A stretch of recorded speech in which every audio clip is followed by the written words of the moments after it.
So just got this black Diamondbacks mesh pullover from DHgate.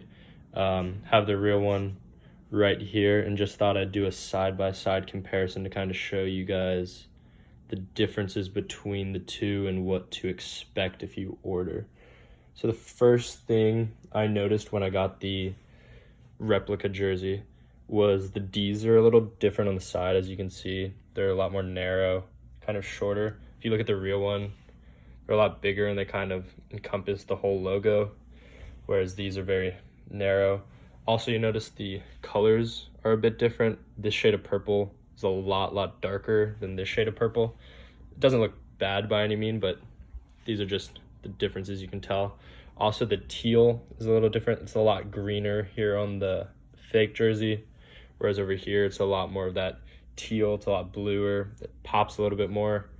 As far as where it lines up with the buttons, you can see there's more of a gap here. This one's buttoned up right now, and you can see there's still a bit of a gap here. I don't think it looks bad by any means, but there is a little bit of gap. If you go to the real one, you can see how understitched the M goes through, and even where the buttons lie, it's a seamless transition. It's just things you'd expect when you spend more on a jersey. Here's still the Cooperstown collection patch. I was surprised they actually had it on here. I think it looks pretty good.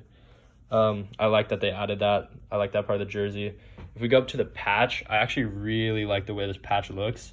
Now, they did it gold instead of copper, but I think it makes it pop a lot, and I really love the snake logo. So one thing I really enjoy is seeing how much that logo pops off.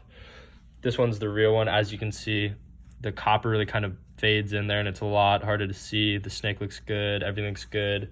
But over here, while it is different, I happen to really enjoy the way that looks. I think it's really cool. Overall, you can see even the A's got the tail there. A has a little tail there. So everything looks pretty decent. Now we'll flip it to the back, see if we can see any other changes. So onto the back now, we can see the jerseys here.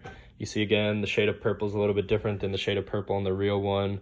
One thing you'll notice is the white outline's a lot thinner than the thick white outline on this jersey. The lettering looks pretty much the same. Again, shade of purple. One thing I really like that they did is, even though it's thinner, the white fabric that they use is sparkly. If you look on the real one, it's not just a white, it's kind of a metallic, shiny material, and they used it on both sides. So they used it on the front side of the logo and the back side. The number itself is a little more bubbly and raised. It's not bad at all, just noticeable difference. As you can see right there, it's kind of raised a little bit. If you look over here on the real one, it's completely flat all the way through. There's no real bubbles to it. It's pretty flat. That's the quality difference you're paying for, essentially. The material itself of the jersey, this jersey is a lot lighter. It feels a lot thinner.